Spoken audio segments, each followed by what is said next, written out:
સુરેન્દ્રનગર જિલ્લામાં કાર્બોસેલ ખાણોની કાયદેસર ફાળવણી માટે પૂર્વ ધારાસભ્ય ઋત્વિક મકવાણાએ મુખ્યમંત્રીને પત્ર લખ્યો છે। હાલ ચોટીલા પ્રાંત અધિકારીએ ગેરકાયદેસર ખાણો બંધ કરાવી દીધી છે, જેના કારણે 28,000થી વધુ મજૂરો બેરોજગાર બન્યા છે। તેલંગાણા અને રાજસ્થાન જેવા રાજ્યોમાં કાયદેસર ખાણોની મંજૂરી આપવામાં આવી રહી છે, ત્યારે ગુજરાત સરકારને પણ ધાન મૂડી પંથકમાં કાયદેસર ખાણો ફાળવી રોજગારી ઉપલબ્ધ કરાવવાની માંગ ઉઠી છે। ઋત્વિક મકવાણાએ રજૂઆત કરી છે કે ગેરકાયદેસર ખાણોની ચોરી અટકાવી કાયદેસર ખાણો ફાળવવામાં આવે, જેથી મજૂરોને રોજગાર મળે અને ખનીજ કાર્બોસેલનું ખોદકામ કાયદેસર રીતે શરૂ થઈ શકે।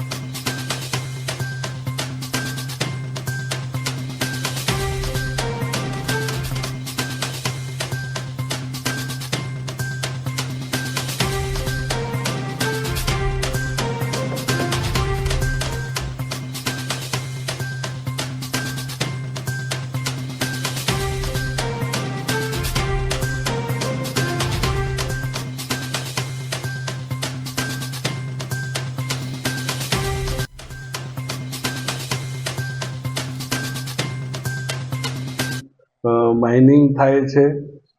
કાયદાકીય જોગવાઈઓના કેટલાક સુધારાઓના અભાવના કારણે ત્યાં આગળ મોટા પાયે ગેરકાયદેસર રીતે કેટલાક ખનિજોનું ખોદકામ થાય છે।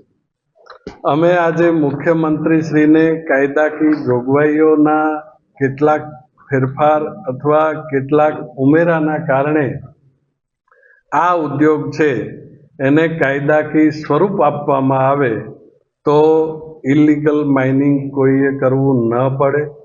ધારાસભ્ય તરીકે હતો ત્યારે પણ વિધાનસભાના ફ્લોર ઉપરથી રજૂઆત કરેલી કે કેવી રીતે આ ગૌણ ખનિજોને કાયદેસર લીઝ આપી અને એનું ખોદકામ કરી શકાય, એના માઇનિંગ થાય